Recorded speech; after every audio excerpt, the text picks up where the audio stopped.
Good morning, Stephen. Thank you very much for joining us here on video. We're sorry you can't be here in person, but very pleased to have you this way.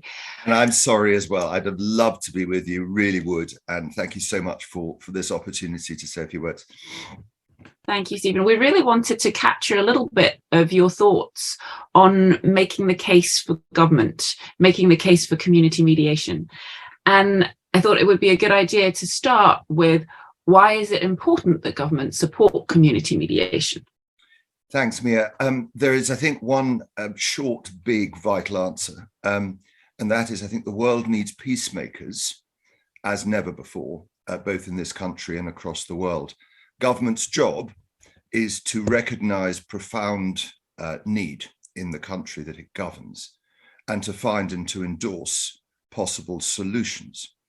And one such solution to what I think is this critical need for peacemakers is the emergence of the mediation movement, an emergence that I've described before as a social antibody of our time, when societies that are sick throw up groups of people whose job is to deal with profound social malaise. So peacemakers are, or mediators are peacemakers. Is that why peacemakers are the answer to the problem? Precisely. At essence, mediators are peacemakers, facilitators, mediators are peacemakers.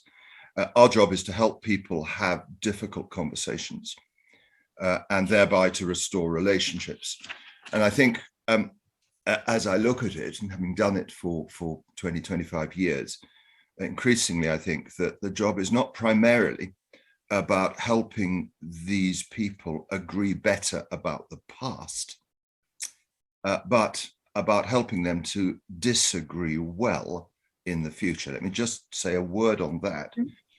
I think that getting agreements about what has happened is getting harder and harder and harder, both at local and at national and at international level.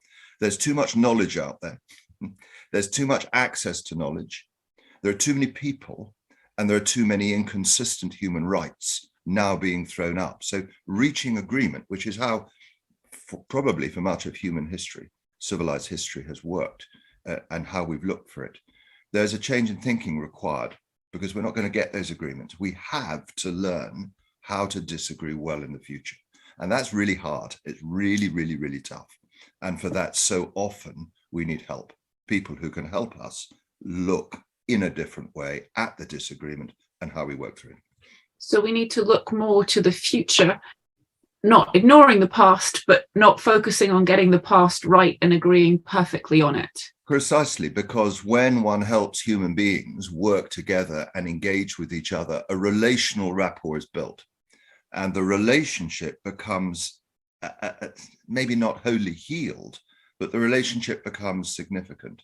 And people then, because of the relationship, say, well, actually, we don't need to work out whether you were to blame or whether I was to blame, whether this happened or that happened.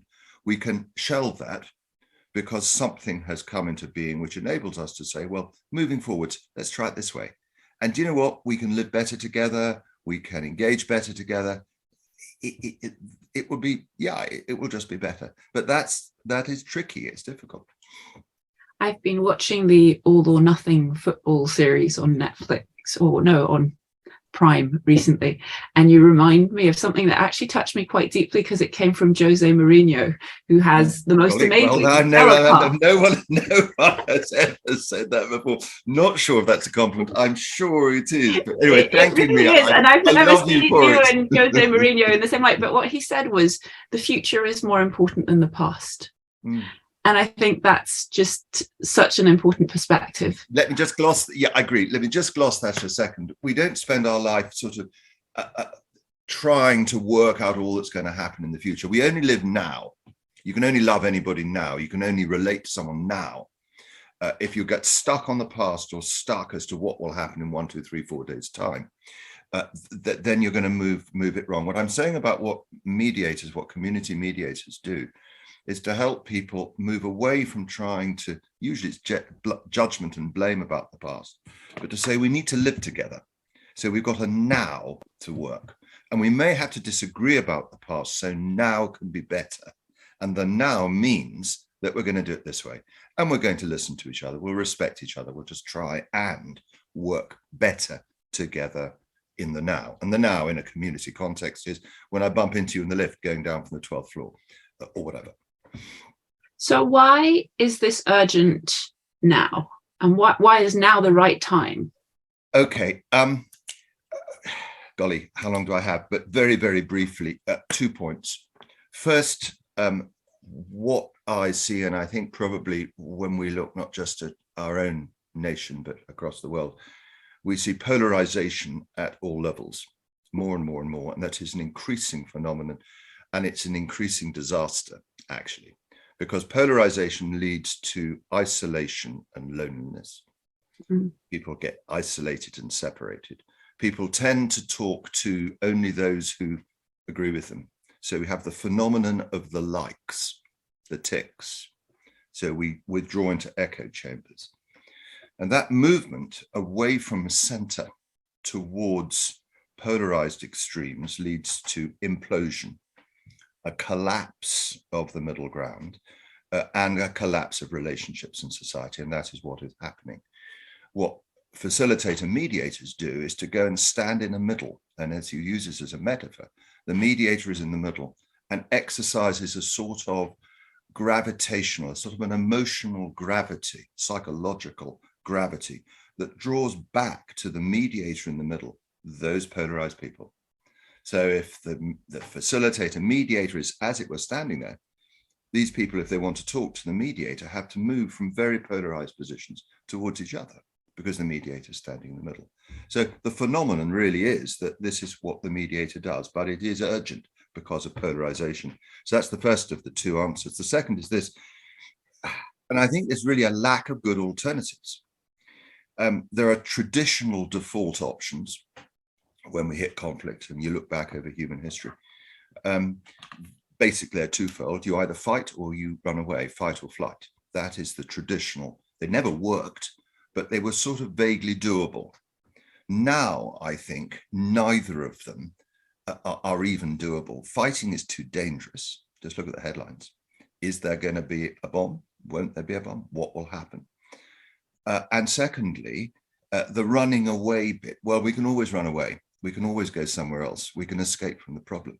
There are too many human beings on the planet. There are not really places now to go to.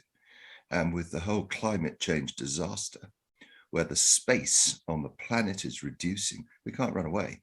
So we have, perhaps in an age now which is unique, we have to grapple with these problems. We actually have to do something about it. That's why it's urgent. So with how do we stay and how do we stay in the middle? And you know that I feel passionately about polarization and I'm writing my book about it. And I loved what you said about loneliness. And I think that loneliness and that isolation leads to so many problems in the community and in the world, including planting bombs. Absolutely. So how do we, or what do community mediators need to do to persuade government to provide support? Right. We know there's a problem, but how do we persuade others that there is and that we can help? I mean, I've been talking very generally, very broadly, and sort of in what may be regarded as messianic terms. Let me just try and earth it, because we're looking at community mediation here and getting government support for community mediation. Community mediators are peacemakers at community level. That's really what we do. We're not the only ones. All of us, actually, all human beings, are or should be peacemakers in the way in which we engage with ourselves, with each other, with our the world around us, the natural world as well. But where that's not happening, and it's often very difficult for us to have our own difficult conversations of whatever form, then local people, community mediators, are there to help local people have these conversations. So we community mediators are really peacemakers at local level. I think, how do we engage more effectively with government? I've jotted down 3 points. First, I think we need to think differently and more ambitiously about who we are. It really follows from what we've been discussing that if there's any weight in these sort of ideas, we need to see ourselves as part of a much bigger happening, event, function. We are, I think, stewards of a really, really important process. And again, if what we're saying has any weight at all, and it may not, but if it does, then this is really, really important. And that we need, therefore, to think more bigly, to think differently about who we are and what we do, how important it is. So that's the first thing. We've got to work together. And that is, I've been in the community mediation movement for over 25 years, have set up and still help run a community mediation charity in Wandsworth, in Battersea. And over that time, there's been a lot of territorial squabbling. I can understand it because people are passionate about what they do. They want to do their thing. And then they tend to get insular and they tend to divide and not really work together. And we also need to find a workable structure. This is difficult. I don't know the answer, but we need to seek to do what we can to get a difficult balance between the local and the regional or national.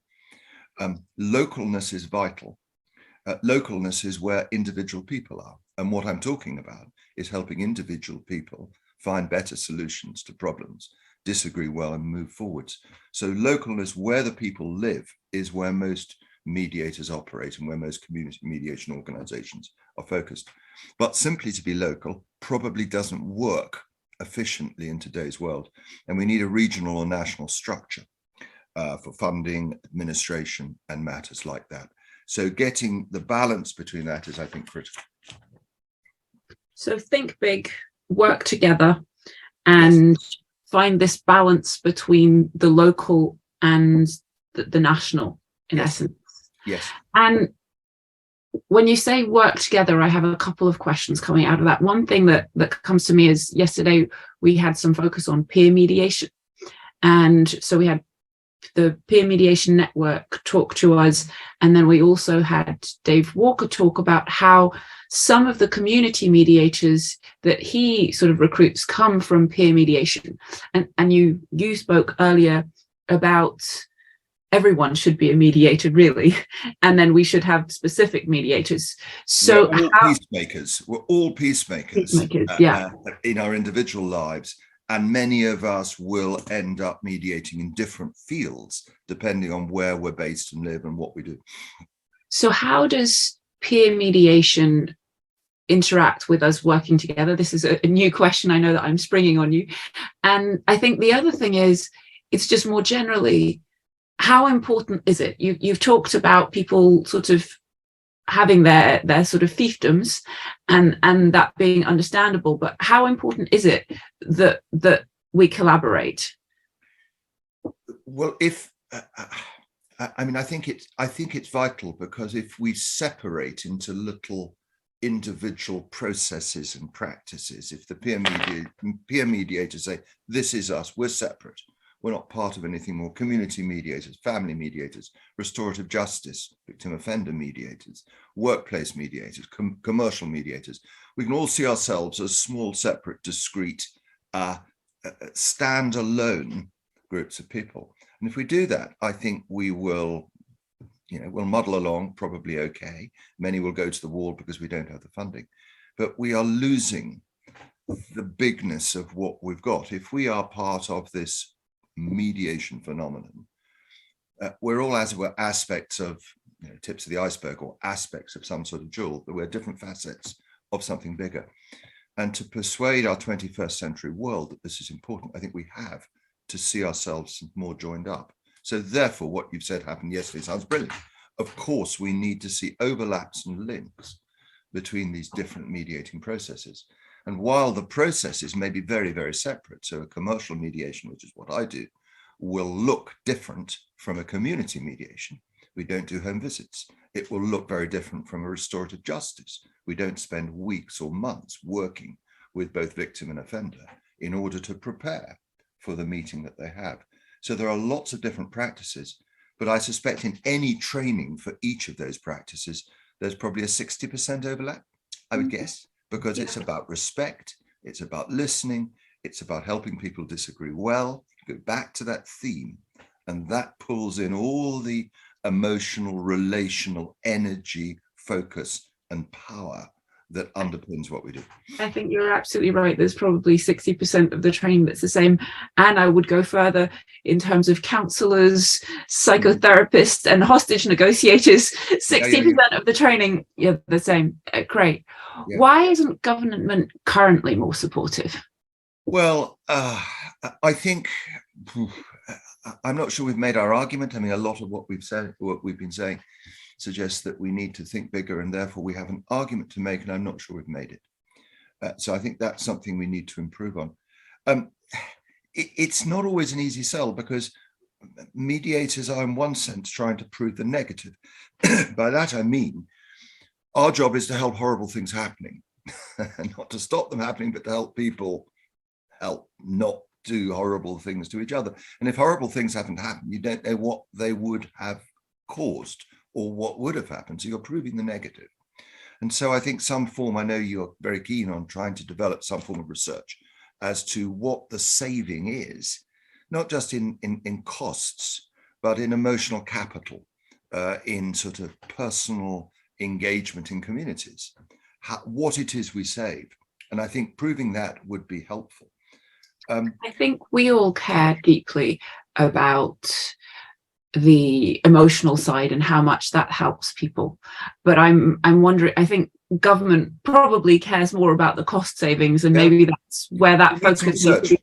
Yeah, and that doesn't come naturally. Yeah, I think you mentioned earlier when we were chatting that there was some mention of some research some years ago. I don't know the details, but roughly I think the figures were that a mediation maybe costs a couple of thousand, and ASBO, that they've now sort of been kicked into the long grass, if not completely binned. I think they've been binned, but antisocial behaviorists, they at that stage cost between 20 and 30,000, and a murder cost 2 million. Now, there's a hugely generalized, but it just gives some sort of scale of cost for consequences. And we all know in the community mediation world, we all know of murders that took place because of festering local resentment, be it over a car parking space in front of a house, be it over something on a sort of a communal area, how dogs were exercised or not exercised, all the rest of it. And of course, noise. Noise, absolutely. Yeah. That's wonderful, Stephen. Any final words you want to yes, leave just with? one other thing on the sort of the why isn't government more supportive? And we need to think about this. Governments tend to look in very, very short sound bites. They look for a maximum of 5 years, because that's the political structure we work in democracies. Okay. And so a government will naturally be looking at a 5-year plan. And much of what we're talking about here is not a 5-year plan. Most big mediation initiatives, peace initiatives, take much, much, much longer to plan, to develop, to put into process, and to continue to work about.